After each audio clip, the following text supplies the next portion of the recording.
Hello, Charles. Hi, Michael. How are you doing? I'm doing okay. Good. It's exciting to be getting to talk about reinforcement learning. Reinforcement learning. It's my favorite type of learning. Is that true? It is true. Wow. I like machine learning. I like machine learning too, but of all the kinds of machine learning, reinforcement learning is my favorite kind of learning. So, how about giving the opportunity for the students in the class to learn about reinforcement learning by having us tell them about it? Ooh, let's do that. You first. All right. We're going to build on the stuff you told us about last time. You mean the fantastic, well-defined, and well-formalized stuff that we talked about last time? Yes, it was fantastic, and it laid the groundwork for what I would like to talk about. So you set up Markov decision processes, and I'm going to talk about what it means to learn in that context. Excellent. So I find it useful to start off by thinking about a reinforcement learning API, like Application Programmer Interface. So what you talked about is this box here, the idea of being able to take a model of an MDP, which consists of a transition function, T, and a reward function, R, and it goes through some code and, comes out, and a policy comes out, right? And a policy is like pi. It maps states to actions. And that whole activity, what would you call that? What would you call the problem of, or the approach of taking models and turning them into policies? Maybe I'd call them planning. Yeah, that's what I was hoping you would say. Mm-hmm. All right. Now, we're going to talk about a different setup here. We're still interested in spitting out policies, right? Figuring out how to behave to maximize reward. But a learner is going to do something different. Instead of taking a model as input, it's going to take transitions. It's going to take samples of being in some state, taking some action, observing a reward, and observing the state that is at the other end of that transition. All right? And I put a little star on that to say, well, we're going to see a bunch of these transitions. And using that information, we're going to, instead of computing a policy, we're going to learn a policy. I see. So we call that learning. Yeah, or even reinforcement learning. By the way, what makes it reinforcement learning? That's a question. It's not a good question, but it's a question.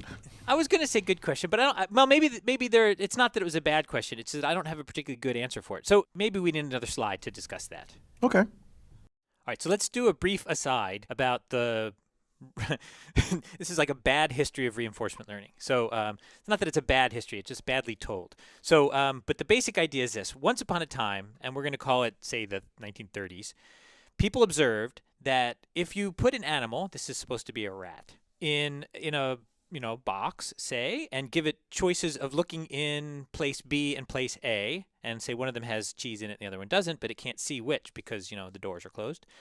And let's say that we consistently do something like this. We turn on a red light whenever the cheese is in the A place, and we turn on a blue light whenever the cheese is in the B place.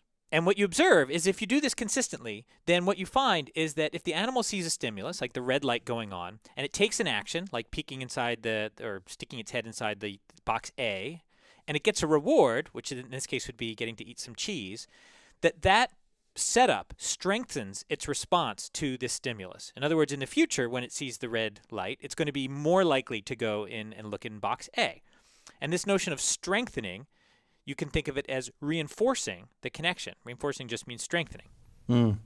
So this was studied for a long time, and there's a tremendous amount of interesting research about this. But if you start to think about it as a computer scientist, a natural way of kind of thinking about what this problem is that a stimulus is kind of like a state, and an action is kind of like an action, and a reward, well, I kind of stole all these words, but it's kind of like a reward.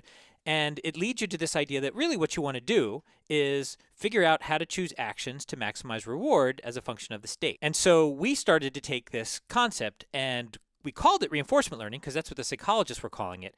But for us, it just means reward maximization. This notion of strengthening is really not part of the story for us at all. So we're really taking this word and using it, wrong. Well, that all makes sense except for one thing, which is the idea that this happened in the 1930s, because we all know that rat dinosaurs did not exist in the 1930s. Yeah, they went extinct in the 40s.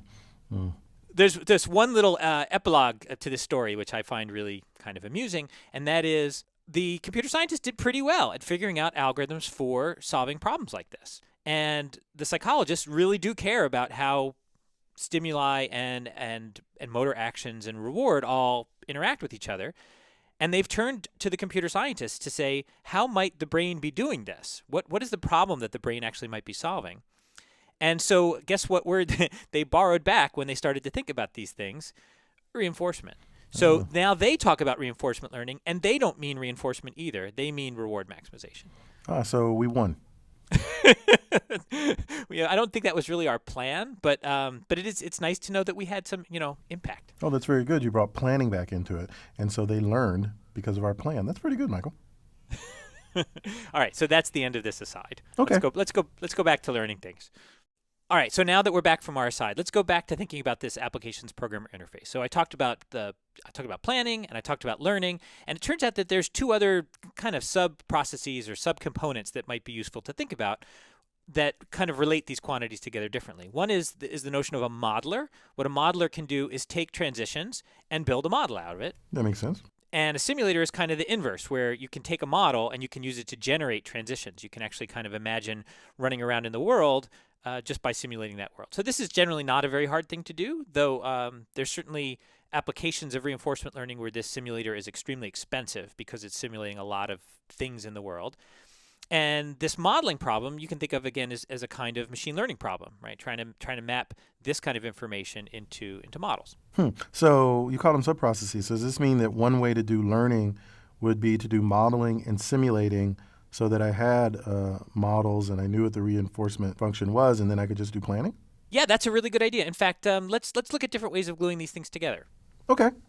All right, we're going to drill down and talk about a specific reinforcement learning algorithm in just a moment. But I wanted to remind everybody about some of the quantities that Charles introduced in the lesson last time when he was talking about MDPs, and use them to describe three different approaches for solving reinforcement learning problems. So this first box here, pi, maps states to actions. And what did you call this, Charles? A policy.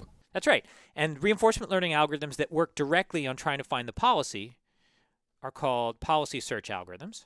So the good thing about policy search is you're learning the quantity that you directly need to use, right? You're learning the policy. That's supposed to be the output. So that seems like a really good thing.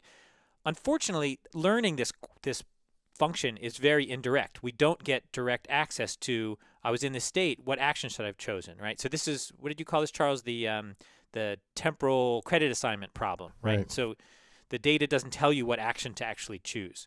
Right, and this is why it's not exactly like the way we've formulated supervised learning in the past. Well, at least if we're trying to do policy search, that's right. But what we're going to do is now consider, well, maybe that's not the quantity that we want to learn. Let's think about learning this function u, which you had said maps states to values. So what was this guy? U is a utility. Yeah, the true utility of the state. Sometimes I think I called it the value of the state. Yeah, so sometimes this is referred to as a value function, and learning methods, reinforcement learning methods that target that as what they're trying to learn directly are called value function-based approaches. Mm-hmm. And let's say that we try to learn this. We're trying to learn to map states to values. Well, the good news is, at least if we're acting in the world, we're getting to see, okay, I was in some state, I took some action, and I can observe the values that actually result from that and maybe use that to make updates. So you can kind of imagine learning this, so the learning's not quite as indirect. How do we use this to decide how to behave? So we need to turn it into a policy. Mm-hmm. And we sort of talked about how to do that in terms of looking at the Bellman equations. It turns out it's actually kind of hard to use u directly to do that. But we're going to talk about a different form of the value function that's going to make that easy. So this is actually, it turns out it'll be a relatively easy kind of argmax operation once we have the right kind of value function. Okay. So there's some computation we have to do, and there's some indirectness to the learning, but, it's okay. All right, so the other quantities that you told us about were t, which is, I think of it as the transition function. I think you had a different name for it. I just called it the transition model. The model, right. Yeah, so this is the model, and the r is the reinforcement function, the reward function. Mm-hmm. And what do these things do? They take states and actions, and the transition function, or the transition model, predicts next states, maybe probabilistically. And the reward function tells you, not next rewards, but just rewards. And so this is a model, jointly. And I already mentioned this, but we call methods that learn this quantity, learn these functions, and then use them to do decisions, model-based reinforcement learners. So how do we go from T and R to something like U? Well, if we had those, if we had T and we had R, and we could see the S's, and the actions we took, then we could do something like the value iteration we did before to learn values. Right, which value iteration was used to solve the Bellman equations. Right. So that is a somewhat heavyweight computation to do, but it's doable. So what happens over here is we actually have fairly direct learning. Why is that? Because when we're trying to learn the transition and reward function, we get state action pairs as input, and then we receive next state reward pairs as output. So we can solve this as a supervised learning problem. So learning is rather direct. The usage of this is a little bit computationally complex because you actually have to do the planning and then the optimizing to actually develop what the policy doesn't come directly out of that. But this kind of gives you a sense of three different ways, places that you can target the pieces of the MDP so you can do reinforcement learning. I like that. Now, we're going to focus on this middle piece, partly because, it's kind of the Goldilocks situation. It's, the learning's not so indirect and the usage is not so indirect. There's just been a tremendous amount of work focused on value function-based approaches. And it's, remarkably simple, it turns out, if you do it right, and also very powerful, that there's lots of ways to use these simple ideas to learn hard problems. So I think this is a good place to focus. Okay, I buy that. So let's talk about a new kind of value function that's going to actually make that optimization part easier and the learning part easier. So, but it's really closely related to the stuff you talked about, Charles. So let's start with what you told us, which is here's a definition of you. We're going to define you. We're going to put you in a box. It's been tried before. It can't be done. All right. So, well, if you're good though, I'll give you some pie next. So you. U is defined for each state. The utility of being in the state, this is the long-term value of being in a state, is the reward for arriving in that state plus the discounted reward of the future. And what's going to happen in the future? Well, in the future, to leave the state, we're going to choose some action. Then we're going to take an expectation over all possible next states. And we're going to arrive in some next state S prime. And then U is representing the utility of that as well. So this is recursive and nonlinear, but we know how to solve this. We can use things like value iteration to do that. Agreed? Agreed. All right. And you also said, here's how you can use this quantity to decide what to do. That the policy in a state S is, well, let's consider all the actions we can take to leave that state. We'll look to what their expected values are. So we'll iterate over all the possible next states, weighted by their probability of the utility of landing in the state that we'd end up in. Mm-hmm.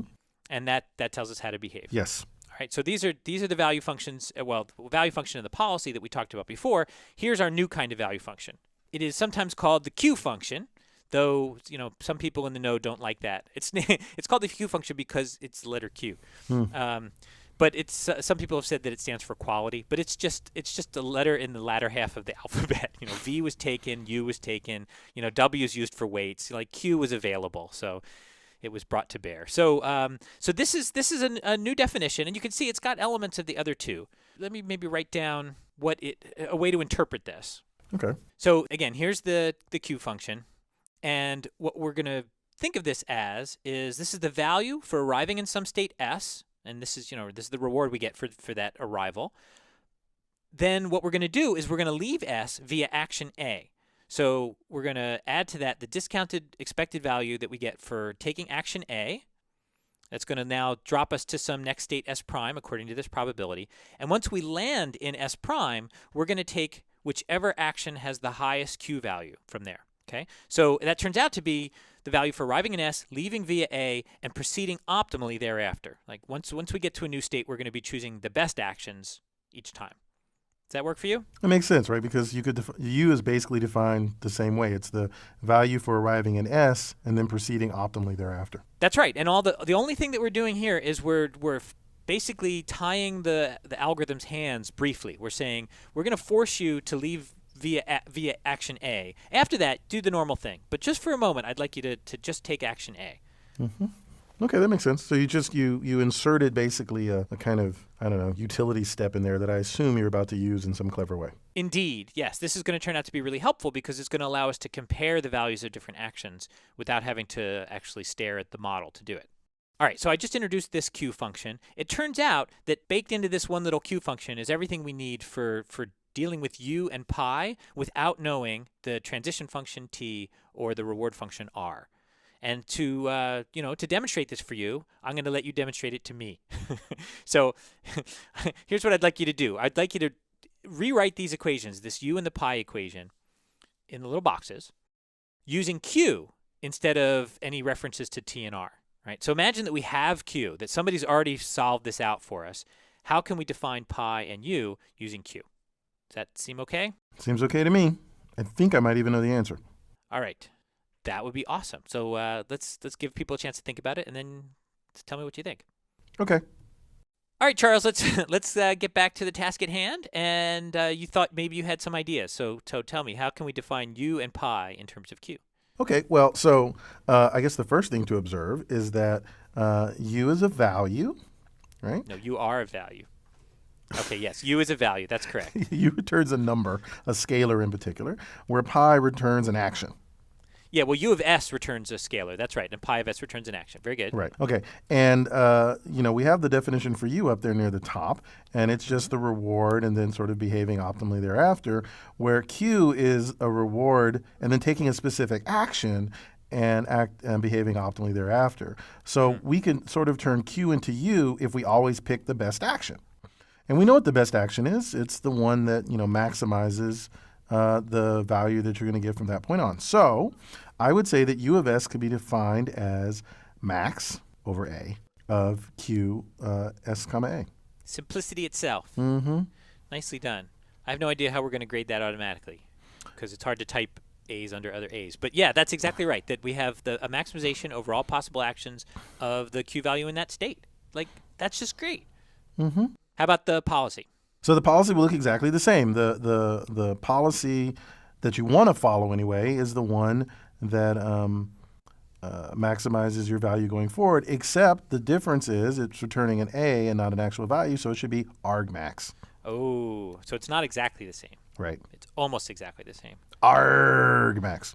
Right, so it's just so trivial. So Q gives us everything we need. If only we had a good way of finding Q. Yeah, if only we could find a Q for you. And that's going to be the essence of Q learning. Oh, well done. All right, I apologize in advance, but we're going to do a quiz. Q learning, the quiz, because quiz starts with Q. So which of these actually describes Q learning? Is it the problem of figuring out the best line to wait in? Is it discovering when to come in for your line when you're in a play? Is it practicing the best bank shot? Or is it evaluating the Bellman equations from data? All right, are you willing to do this quiz, Charles? I am willing to do your quiz learning quiz. All right, let's do it then. Okay, go. All right, take me through. Okay, so the first thing I want to say is I think it's awesome that you made me do this quiz.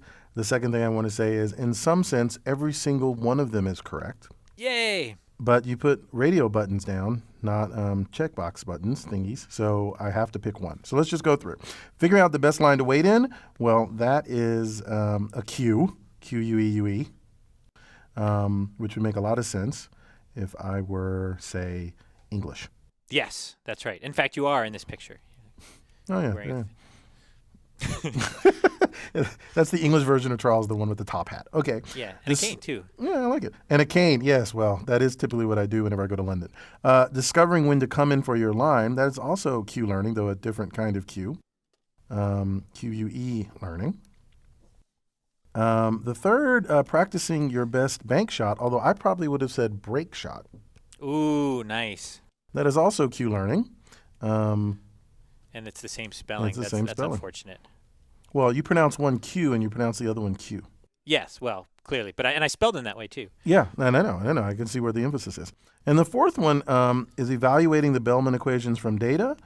That is, you take in the states, the actions, rewards, and the next states, and you try to learn an actual Q function, which is just the letter Q. So that is Q learning and is the only one that is spelled correctly. And so that is the choice that I would make. All right. So just to be clear here, so this all the purpose here, other than to demonstrate your ability to show puns, is that it's just to give the definition. So what Q learning is going to be doing is it's going to use transitions, that is to say data, to directly produce the solution to those Q equations. All right. So what we're going to do to figure out how Q learning works is we're going to think about what it means to estimate this Q function from transitions. So let's just remember, this is the form of the Q equation that we've been talking about. And we can't do this. We can't solve this because we don't have access to R and T. All we have access to are transitions. Oh, so this is really, I guess. I mean, I guess you said this before, but when you write out this equation, it really jumps out at me. This is the difference between what I was talking about, solving MDPs, and reinforcement learning. In solving MDPs, we had R and we had T, and now we don't have them, so we have to come up with some other way to solve these kinds of equations. That's right. Okay. So if we did have R and T, then we could solve this? Yeah, this is, I mean, the same things that you talked about, value iteration and policy iteration, that can be formulated in terms of Q. So this is easy to do. Well, it's polynomial to do if we have access to T and R. But again, in the learning scenario, we don't have the model. What we have are transitions. Okay. So here's how we're going to use transitions. This is what a transition is. We observed that we were in some state S of the MDP, and then action A was chosen somehow. And then a transition happens. We land in a state. We get the reward for landing in that state, and we find out what state we're in. So that's the transition.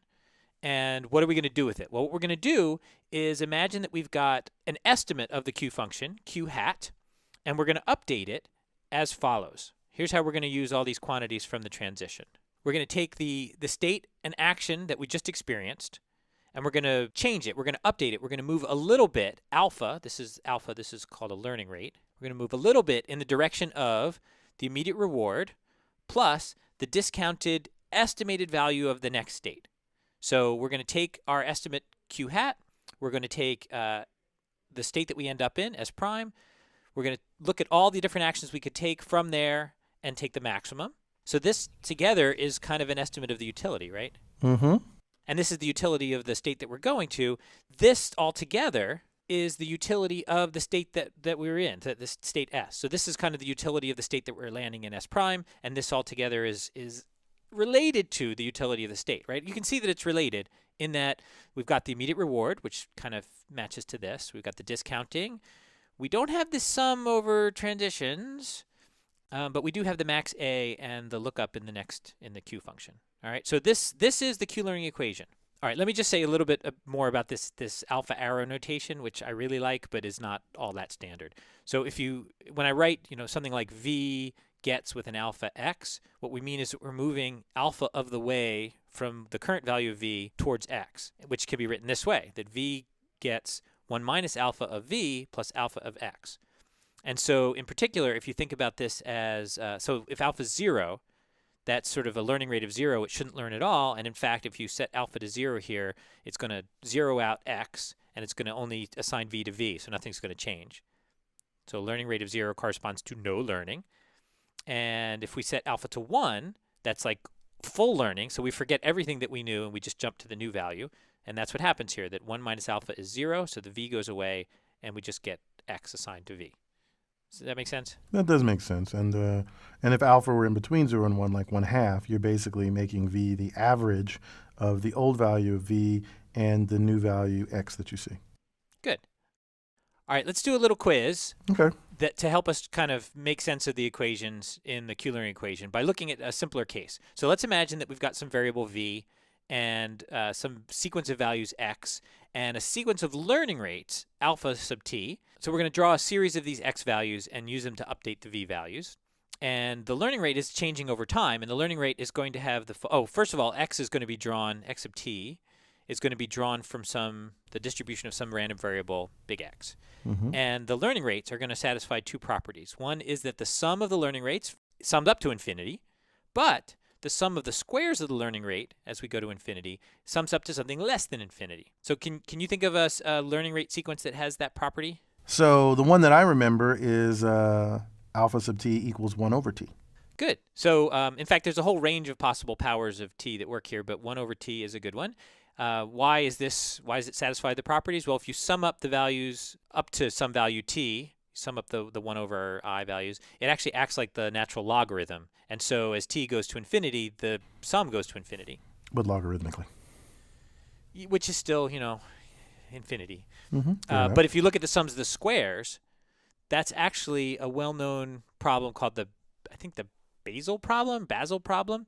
And it turns out to actually be pi squared over 6, which is kind of crazy. But Oh, there it is, which is a finite value. that's intuitively obvious, even to the most casual observer. No, I really it's wacky. It was an open problem for a long time, and then it was finally solved. And it's like, yeah, sure, pi squared over 6. Like, where's the pi in here? There's no pi in there. All I right, can but find pi anywhere. that's neither here nor there. The point is that there's a bunch of sequences of learning rates that satisfy this property, and we're going to imagine that we have a sequence of learning rates that satisfies this property. We're going to be updating v sub t with a series of x values drawn from some distribution big X. And what I'm asking is, what do you think this converges to? Do you think it converges to the expected value of x? Do you think maybe it just doesn't converge at all? Do you think it converges to the variance of x, of the random variable x, or does it converge to infinity? It just keeps growing without bound. All right, does that seem like a well-formed question? Sure. All right, so let's give you a chance to think about it. Okay. All right, what do you think, Charles? Okay, so I think a couple of things. Let me just sort of talk this out loud. So we're trying to learn incrementally. We're trying to figure out how, if we just kind of keep adding these random variables in sort of weighted way you described before, what we would end up at. So why do we want to choose alpha t with a particular kind of property? Well, if you look at it, it's clear that alpha t at each time step is moving closer and closer to 0. So it means you start out learning a lot, and you sort of believe things less and less and less, or you let things change you less and less and less over time. So what is that likely to end up at? Well, the first thing I noticed that, well, if it's going to do that, then it has to converge at some point. It just makes sense. So that helps me to eliminate the second answer.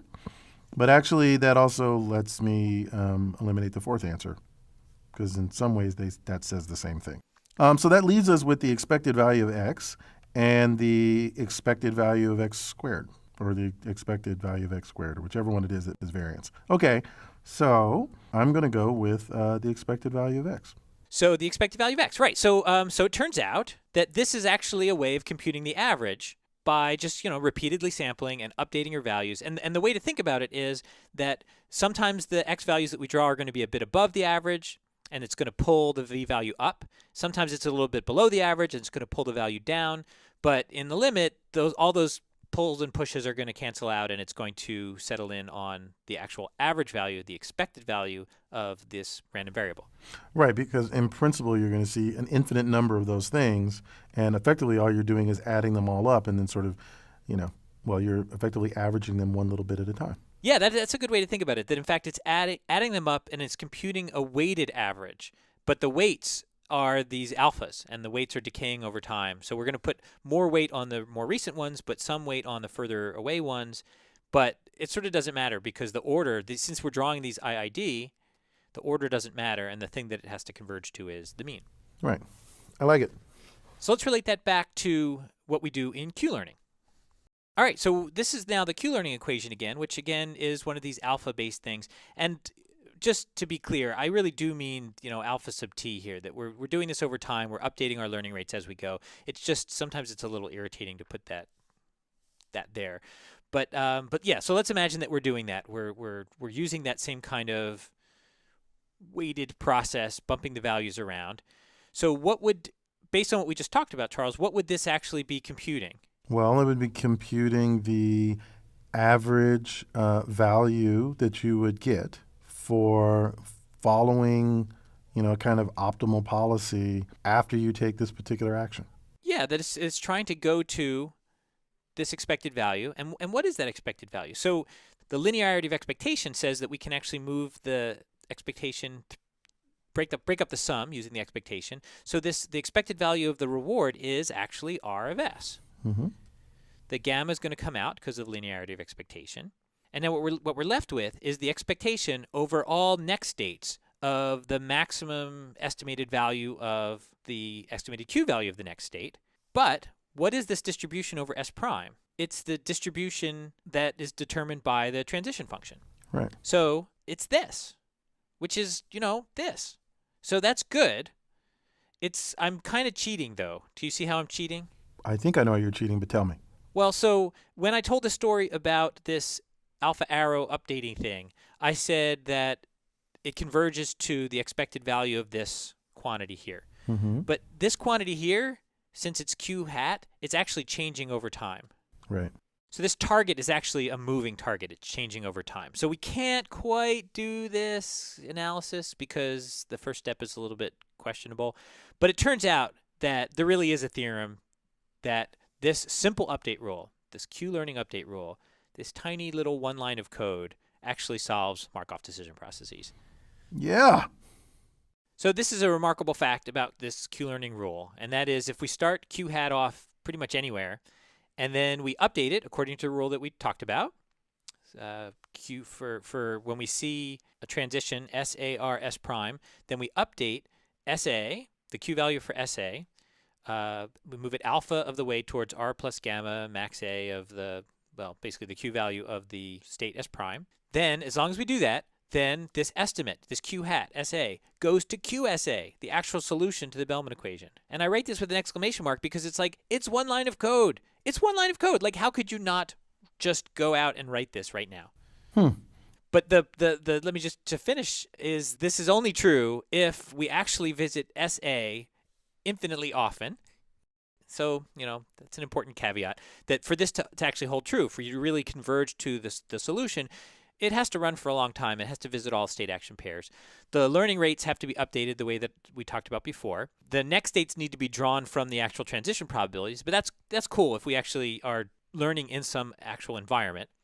And the rewards need to be drawn from the reward function. So this isn't so problematic. This is a little bit problematic, but it is still very reassuring, this idea that we have the right form of an update rule so that the thing that we converge to is the actual optimal solution to the MDP. Cool. And we just have to wait till the heat death of the universe, or infinity, and then we're done. Yeah. So, Charles, I kind of cheated. Oh, tell me more. So Q-learning isn't really an algorithm. Q-learning is actually a family of algorithms. There's lots of different reinforcement learning algorithms, specific reinforcement learning algorithms that can be reasonably called Q-learning. And they vary typically along these three dimensions. How do we initialize our estimate, Q hat? How do we decay our learning rates, alpha sub t? And how do we choose actions during learning? And different ways of making these choices actually lead to algorithms with fairly different behaviors. In particular, when we use this in the context of an MDP, well, let me ask you. So, like, what do you think might matter about? Let's start with the last one: choosing actions. Well, there's a bunch of dumb things you could do, right? You could just pick an action every single time, like the same action every single time, independent of what you've learned. That's kind of dumb. But it seems like the obvious smart thing to do is say, look, I'm learning, I'm getting better and better. So what I'm going to do is at this next time step, since I have to actually take an action, I'll just pick the action that my Q hat tells me is the best action to take. And I'm done. So, all right, well, let me see if I can capture some of what you just said there. So one way to choose actions really badly is, say, pick some action, call it A sub 0, and no matter what state you're in, no matter what's happened so far, always choose that action. Right? So this can't possibly work. It is going to violate the Q-learning convergence that says that we have to visit each state action pair infinitely often and update them to converge. And, and it makes perfect sense. Like, if we never try something, like, how do you know that you don't like something if you've never even tried it? Like spinach. Exactly. Another idea would be to choose randomly, and this seems kind of good in that we are going to visit, all the states that are visitable, and we will try all the actions that are actionable. And we could actually learn Q this way. But as you pointed out, this is not a great idea because we may have learned Q, but we haven't really used it. We haven't really chosen actions using what we've learned. So it's like we're wise, but we are impotent. I think it's more like we're wise, but we're stupid. I mean, we're wise, but we're we know a lot, but we refuse to actually do anything about it. Right, and in particular, in some sense, there's the only difference between the two is the theorem, right? If I'm just choosing randomly, so what's the problem with always choosing A sub 0? Well, you aren't going to converge, but the real problem is you don't learn anything, or you don't take advantage of anything you learn. Choosing randomly is the same thing. You basically never take advantage of anything that you learn. What's the point of learning a Q function if you're always going to behave randomly? You've learned nothing, or you've learned, but you actually you've learned, but you've learned. You actually learn the optimal policy, but you're not following it. So you're not actually using what you know. So you can't. It doesn't work. All right. So then you had another idea, which was to use our estimate to choose actions. Yeah. And that seems like a good idea, in that we will use it. Is it possible that it won't learn? Well, it'll learn something. Well, yeah, it might not learn anything all that good though. So for example, what if we do something like this? So we initialize, now we're back up to this first point here. We initialize the estimate Q hat so that for every state, A0 looks awesome and all the other actions look terrible. Wait, is that metric awesome or English awesome? Oh, I'm sorry, you're right. I didn't put units on that. That's in Chilean dollars. Oh, okay. So it's pretty awesome then. Okay. So if you do that, then, well, let's see what happens. So it's almost like always taking A0. The only thing that would save you from taking A0 forever is if, as you take A0, you learn that you update your Qs and you keep getting really, really bad results. Really, really bad results. In fact, worse than terrible. Ah, yes. Well, let's imagine that terrible is worse than terrible. Oh. So, but you're right. Yeah, you're right. That's so. So there's at least the case that if this terrible value is actually lower than the value of always choosing A0, then it will continue to choose A0 forever. This is called the greedy action selection strategy, Mm-hmm. and this is the problem that runs into it. It's a kind of local min. Oh, I see. Oh, okay. I see now. So you didn't even have to come up with this ridiculous example. If you, well, not ridiculous, but an extreme I was example. going to say, I'm sorry, ridiculous how? Well, I'm sorry. It's a ridiculous situation to be in. It's sort of the extremely unlucky example. I think what you're saying is that you don't like people from Chile. Oh no, I love I love chili, especially with just some good beans and some nice meat. But the thing is that if you randomly set your Q hat in such a way that a bad action, or let's say a suboptimal action, ends up looking much better to begin with than the optimal action, you can get in a situation where you'll keep choosing the wrong action anyway. And so you're only going to learn things that reinforce that action, which might be good, just not optimal. And so you won't actually end up converging onto the true Q hat, and that's how you'll get into a local min. That's right. And so in that bad situation, and I admit it is a little contrived, because I've never even been to Chile, is that it won't learn. It'll actually be exactly the same as this first case, always choose A sub 0. Mm-hmm. So that seems problematic too. And it interacts in an interesting way with the initialization, right? So maybe we can do this idea of using Q hat, but we have to be much more careful about how we initialize. So, what I want to do is something like random restarts. So I think that is a clever idea. Random restarts. That was one of the ways that we got unstuck when we were in local optima, when we were doing optimization. Maybe this will also come in handy in this setting. Yeah, I like the idea because I came up with it, but I can see a couple, but I can see a couple of problems with it. Well, wait, you can't see a problem with it yet because it's not even clear what you meant. Or maybe that's the first problem. Well, it was clear what I meant in my head. Now, if you're going to want my mouth to understand what my head meant, well, then you're just asking for too much. So I really kind of meant random restarts where you just kind of start it over and over and over again. The problem with that is it's already going to take a long time, infinity, to get to a good answer. And we thought we might have this issue with randomized optimization. Certainly this is going to be a problem here. But it still feels like there's something we could do with the randomness idea that would help us to overcome this problem with using what we know and only using what we know. All right. So I like that direction. So let's think a little bit about what that could mean. So random restarts was one idea that we had when we were talking in optimization about getting unstuck, which is let yourself get stuck, and then once you realize you're stuck, throw everything out and start over again. Right. And you're right, that's going to end up being really slow. But we had a different way of using randomness to get unstuck. In, for example, algorithms like simulated annealing. That's what I was thinking about. Yeah, so simulated annealing, the idea in simulated annealing is that you take uphill steps, but occasionally you're willing to take a random downhill step. Right. So it's kind of this mixture of choosing randomly and using what you know, what seems to be the best. Right. And so, yeah, I can see that. So then the random restarts thing kind of works if instead of it being a random restart, it's just a random action every once in a while. Yeah. Excellent. All right. So simulated annealing-like approach says that we're going to take a random action, sometimes. So then our exploration policy, our approximate policy is going to be to, when we're in state S, figure out the best action in that state according to our estimate and take that with probability, I don't know, let's say 1 minus epsilon. Mm-hmm. And otherwise take a random action and see what happens. With probability epsilon. Yeah, that's what's left over. So Right. So that's why you had 1 minus epsilon, because you want epsilon to be small. So epsilon is going to be, so every once in a while you will randomly act.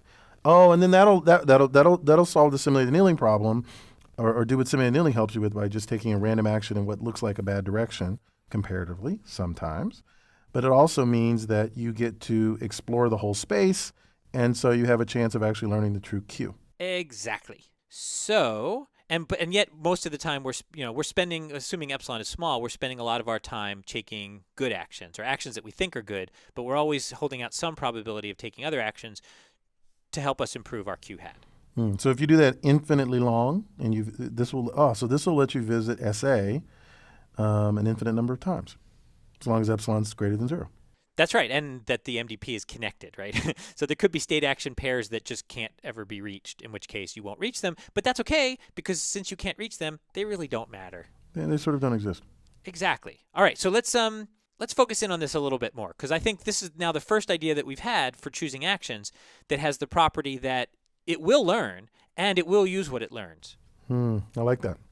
All right, so let's say something that we actually know about this approach to action selection, which is called epsilon greedy exploration.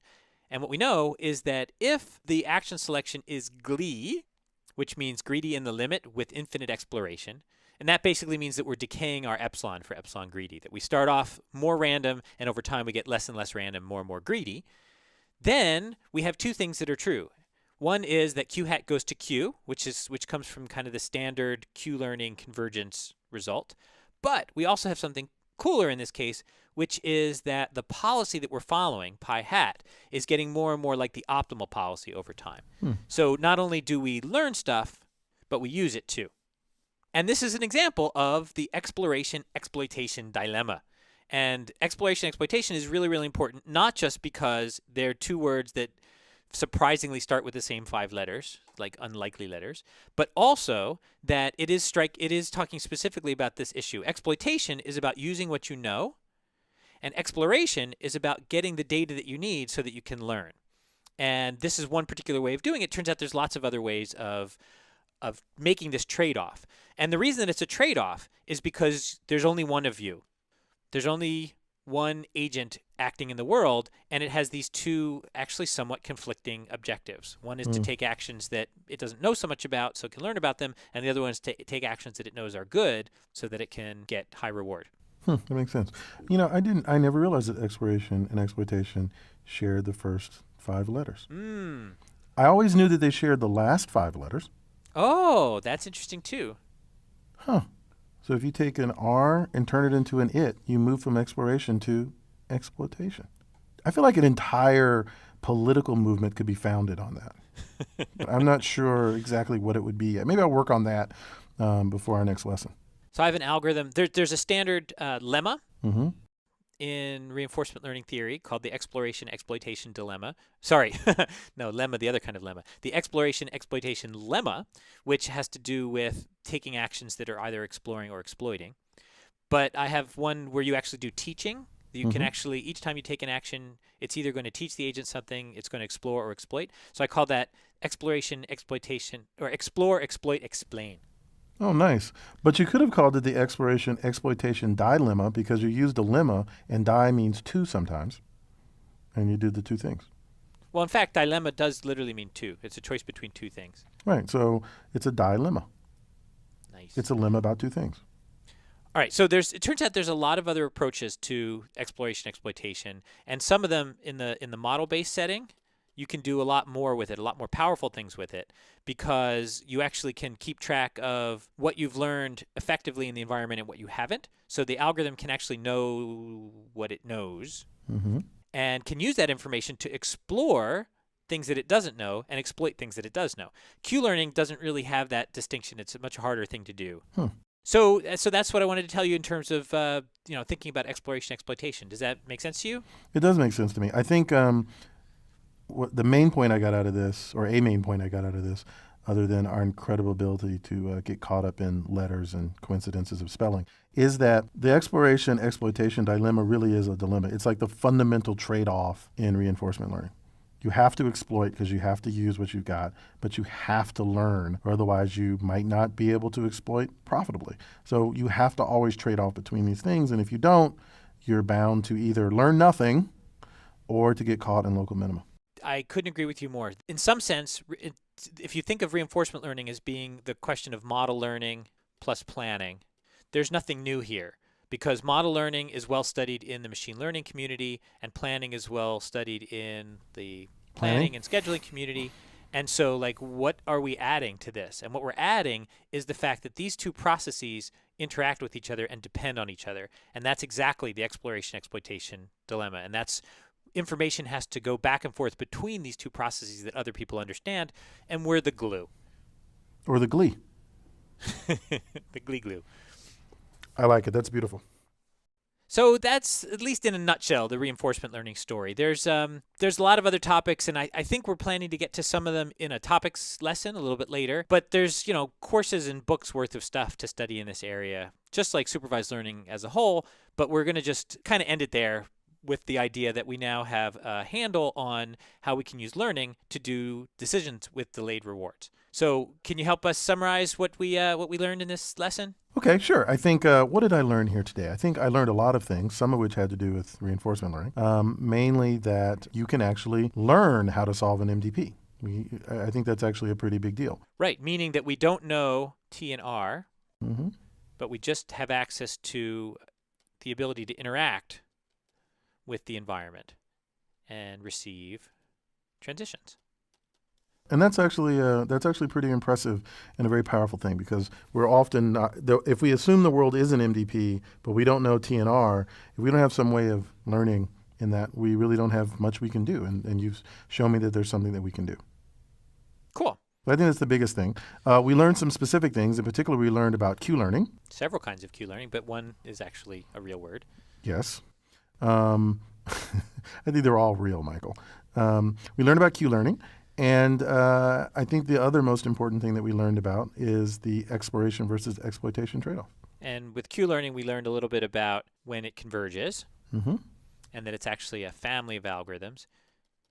And different members of that family have different behaviors associated with them. Oh, there's one other thing I wanted to say on that topic, actually, which is that one way to achieve this exploration-exploitation balance was to randomly choose actions, so to change the way we're doing action selection. But there's another one, too, which is that we can actually, by manipulating the initialization of the Q function, we can actually get another kind of exploration. Can you see how that might work? Oh, I know. If you set, say, the Q values to all be the highest possible value they could be. Right. So if we initialize the Q hat to awesome values, Mm-hmm. then what the Q learning algorithm will do, even with greedy exploration, what it will do is it'll try things that it hasn't tried very much and it still thinks are awesome. And little by little, it gets a more realistic sense of how the environment works. And So it's very optimistic. that's right, exactly. And it's referred to often as optimism in the face of uncertainty. And it's a similar kind of idea that's used in algorithms like A star, if you're familiar with search algorithms in AI. Oh, yes, I remember those. But this is a really powerful idea, and it's used in reinforcement learning and bandit algorithms and planning and search.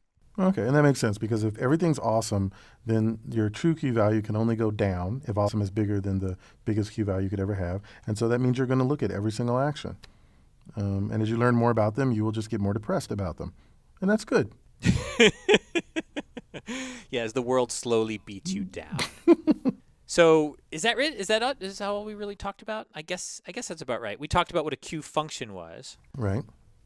And how that kind of binds everything together. And we talked about different approaches, including policy search and model-based reinforcement learning. Yeah, that was very nice. We tied it all back into planning.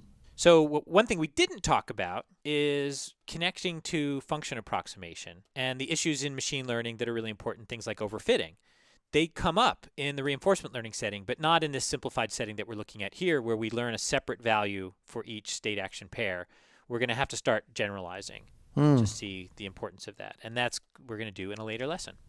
Okay, I like it. And we also learned a bunch of things about letters, like exploration versus exploitation. In fact, we know enough that we can now get an A in letters. I like it. Okay, well, I think we learned a lot. Michael. Okay, well, good. Well, thanks. It's very nice to get a chance to talk to you about this stuff. Cool. And so I guess what are we going to talk about next? Well, whatever it says on the syllabus. I think it's game theory. That's pretty cool. Oh, and I see why we're going to do that. Because right now, all we've been doing is talking about the world as if there were just one agent and nobody else. And now we're going to see what happens when there are other people. Right. Other people show up at the party next time On machine learning.